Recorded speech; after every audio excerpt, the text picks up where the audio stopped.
আমার সংসারে লক্ষ্মীর বাস অটুট রাখতে প্রতি বৃহস্পতিবারে আমি কিভাবে ঘরবাড়ির প্রতিটা কোণা পরিষ্কার পরিচ্ছন্ন রাখি। হরে কৃষ্ণ বন্ধুরা, শুভ সকাল। তোমরা কেমন আছো সবাই? আশা করছি সবাই খুব ভালো আছো। আমি নদিয়া জেলার পাপিয়া। আমার ব্লগ চ্যানেলে সকল বন্ধুদের জানাই অনেক অনেক স্বাগত, অনেক অনেক ভালোবাসা। আজকে হচ্ছে বৃহস্পতিবার, এখন ঘড়িতে বাজে 6টা 10। এখন থেকে তোমাদেরকে সাথে নিয়ে ব্লগটা শুরু করছি। আশা করছি ব্লগটা তোমাদের ভালো লাগবে। কি বলো তো বন্ধুরা, আজকে ঘর ঝাড় দেওয়া দিয়েই ব্লগটা শুরু করলাম। আজকে এখনও নিচে নামিনি জানো। প্রথমে ঘুম থেকে উঠে একটু ফ্রেশ হয়ে নিয়েছি, নিয়ে এই যে ঘর ঝাড় দিতে শুরু করেছি। তবে যাই হোক বন্ধুরা, ভিডিওটা স্কিপ না করে সম্পূর্ণ ভিডিওটা দেখার অনুরোধ থাকলো। আজকে এখনও কেউ ঘুম থেকে ওঠেনি, শুধু তোমাদের দাদাভাই উঠেছে, উঠে চলে গেছে কাজে। আবার আমি গেটটা লাগিয়ে শুয়ে পড়েছিলাম। ও অনেকটা ভোরে যায়, 3:30-র দিকে। তাহলে কি বলো তো, এই গরমের সময় না একটু সকাল সকাল চলে আসতে পারে, তার জন্যে। তবে যাই হোক বন্ধুরা, এই যে আমার ঘর ঝাড় দেওয়া হয়ে গেল। এবার এসে গেটটা খুলে দিচ্ছি।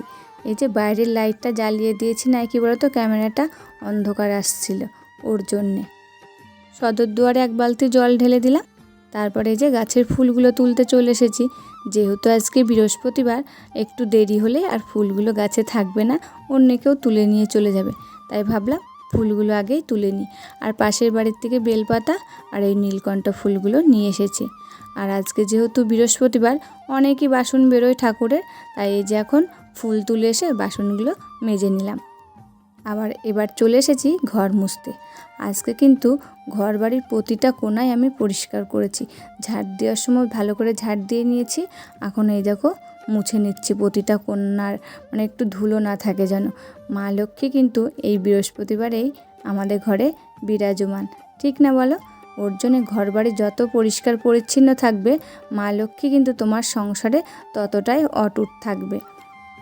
তবে যাই হোক বন্ধুরা, এই দেখো ডাইনিংয়ের সমস্ত জিনিসগুলো সরিয়ে কিন্তু আমি ডাইনিংটা ভালো করে মুছে নিচ্ছি। সবারই প্রথমে আমি ডাইনিংটাই মুছি যখন ঘরটা মোছা শুরু করি, তারপরে আমার বেডরুমে যায়। এরই মধ্যে আর একবার কিন্তু বালতির জলটা আমি চেঞ্জ করে নিই। কী বলো তো, ওই ঘরগুলো মুছতে গিয়ে মানে জলটা নোংরা হয়ে যায়, তার জন্যে। তারপরে যে আমার বেডরুমের সব কোনাকাঞ্চিগুলো, খাটের নিচ কীভাবে মুছছি সেটাই তোমাদের সঙ্গে শেয়ার করলাম। আজকে আমি বৃহস্পতিবারে কিভাবে কাজগুলো করে থাকি সেটাই কিন্তু শেয়ার করছি তোমাদের সঙ্গে। তবে যাই হোক বন্ধুরা, ঘরটা মোছা আমার কমপ্লিট হয়ে গেল। এবার মোছার ডানটা দুটোই ধুয়ে নিয়েছি, ধুয়ে যেখানে রাখি সেখানে রেখে দিলাম। এবার উঠোনটা ঝাড় দেব। উঠোনটা তো প্রতিদিনই 2 বেলা ঝাড় দেওয়া পড়ে, কিন্তু তাও যেন বৃহস্পতিবারে সব জিনিসগুলো সরিয়ে ভালো করে ঝাড় দিতাই মন বলে। দেখো কালকেও তো ঝাড় দিয়েছি এখানে, তাও কত পরিমাণে নোংরা হয়ে যায়। আর এইগুলো কি বলো তো, প্রতিদিন তা সরিয়ে ঝাড় দেওয়া হয় না। এই বৃহস্পতিবারটাই আমি সরিয়ে সব জিনিস ভালো করে ঝাড় দিয়ে পরিষ্কার করি। তবে যাই হোক বন্ধুরা, উঠোনটা তো এবার ঝাড় দিচ্ছি। মানে এই যে সিঁড়ির আমাদের নামার ঘরের থেকে সিঁড়ির 2 কোণাটাই ভালো করে আমি আজকে পরিষ্কার করলাম। আর সব কাগজপত্র সবাই সিঁড়ির কোণায় এসে ফেলবে আমার মেয়ে, জানো না? তাই এত বারণ করে যে এক জায়গায় তুমি রেখে দেবে, পরে আমি ফেলে দেবো, কিন্তু সেটা শুনবে না। তবে যাই হোক বন্ধুরা, এই যে আমার বাড়ির ভিতরটা ঝাড় দেওয়া হয়ে গেল, এবার বাইরেটাও ঝাড় দেওয়া হয়ে গেছে। তারপরে স্নান কমপ্লিট করে এই যে ঠাকুর ঘরে চলে এসেছি। ঠাকুর ঘরে এসে সবারই প্রথমে সিংহাসনটা ভালো করে মুছে নিলাম।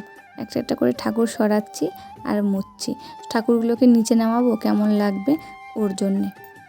ঠাকুরের সিংহাসনটা তো মোছা হয়ে গেল, এবার ঠাকুর ঘরটা মুছবো।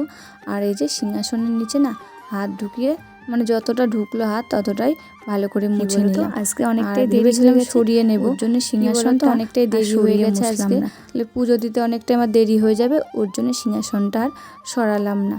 তবে যাই হোক বন্ধুরা, ঠাকুর ঘর মোছা হয়ে গেছে। এবার আমি একটু সিঁদুর পরে নিলাম। আর এই যে এখন আলতা পরে নিচ্ছি।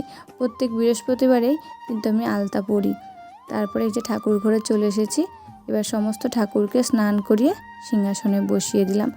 আর এই যে এবার আমি ঘরটা বসাবো। আমি পিতলের যে বাটিটার ভিতরে ঘরটা বসাই, তার ভিতরে 5টা ধান আর 5টা দুবলো দিয়ে তারপরে ঘরটা বসাই। যাই হোক বন্ধুরা, ঘট বসানো হয়ে গেল। এবার আরতি করলেই আমার পুজো কমপ্লিট হয়ে যাবে। আর ঠাকুরকে আজকে সেবায় দিয়েছি লাড্ডু। আমি কিন্তু প্রত্যেক বৃহস্পতিবারে ঠাকুরকে লাড্ডু দিই। এবার হচ্ছে লক্ষ্মী ঠাকুরের পাঁচালিটা পড়ে নিলেই হয়ে যাবে আমার। পাঁচালিটা পড়ে চলে আসলাম রান্নাঘরে, চা বসাবো। তার জন্য আগে জল খাই আমি, গরম জলটা ঢেলে নিলাম। এই যে খেতে খেতে এদিকে চায়ের জলটা ফুটে গেছে, চা আর চিনি দিয়ে নিয়ে তারপরে বাদবাকি গরম জলটা খেয়েছি।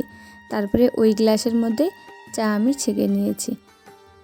তারপরে এই যে এখন চলে এসেছি বেডরুমে, বাসি বিছানাটা তুলে নেব। তাই ভাবলাম একটু হালকা পাতলা করে খাটটা মুছে দিই। তাই এই যে মুছে দিচ্ছি। কী বলো তো, এখন তো প্রায়ই বৃষ্টি হচ্ছে না, রাস্তা দিয়ে গাড়ি গেলেও খুব একটা ধুলো উঠছে না, তাই খাটের গায়ে খুব একটা ধুলো পড়ছেও না। আর আমার সেলাইটা এখন আর প্রতিদিন হচ্ছে না। এই বর্ষার সময় না আমার সেলাইটাও একটু ডাউন যায়। তো যাই হোক বন্ধুরা, এই যে বিছানাটা এবার গুছিয়ে নিলাম আমি। আমার একটা এক্সট্রা বালিশ আর কম্বল থাকে, সেটা যেখানে রাখি এই যে এই র্যাকটার উপরে সেখানেই রেখে দিলাম। তাহলে আমার ঘর গোছানোটা কমপ্লিট হয়ে গেছে বন্ধুরা। এবার চলে আসলাম আলপনা দিতে। কী বলতো, বাড়িতে বেশি লোকজন থাকলে আলপনাটা দিলে কী বলতো ঘেটে যায়। ওর জন্য এখন বাড়িটা ফাঁকা রয়েছে, আমি আর দুষ্টু রয়েছি। আজকে যেহেতু 15ই আগস্ট, দুষ্টু বাড়ি রয়েছে, ওর জন্য এখন এই যে আলপনাটা দিয়ে নিচ্ছি। আমি খুব একটা ভালো পারি না, কিন্তু যেটুকু পারি চেষ্টা করি যে ভালো হচ্ছে না হচ্ছে নিজের কাজটা তো চালিয়ে নিতে পারি, ঠিক না বলো? এই যে এখন সকালের খাবারটা খাবো। সকালে দুধ আর ছাতু খাবো। আর মেয়ে খেয়েছে ভাত। মেয়েকে ভাত খাওয়ানো হয়ে গেছে, মানে মেয়ে আজকে একাই খেয়েছে, আর আমি এখন এই যে দুধ আর ছাতু খাচ্ছি। তবে যাই হোক বন্ধুরা, ভিডিওটি ভালো লাগলে একটা লাইক, কমেন্ট, শেয়ার ও সাবস্ক্রাইব করে আমার পাশে থেকো। আর আমাকে একটু ভালোবাসা দিও, তোমাদের ভালোবাসায় যাতে আমি একটু এগিয়ে যেতে পারি। তাহলে বন্ধুরা, ভিডিওটা আজকে এই পর্যন্তই। আবার পরবর্তী ভিডিওতে তোমাদের সঙ্গে দেখা হচ্ছে। ততক্ষণে তোমরা ভালো থাকবে, সুস্থ থাকবে আর সাবধানে থাকবে। পরিবারের সকলকে ভালো রাখবে।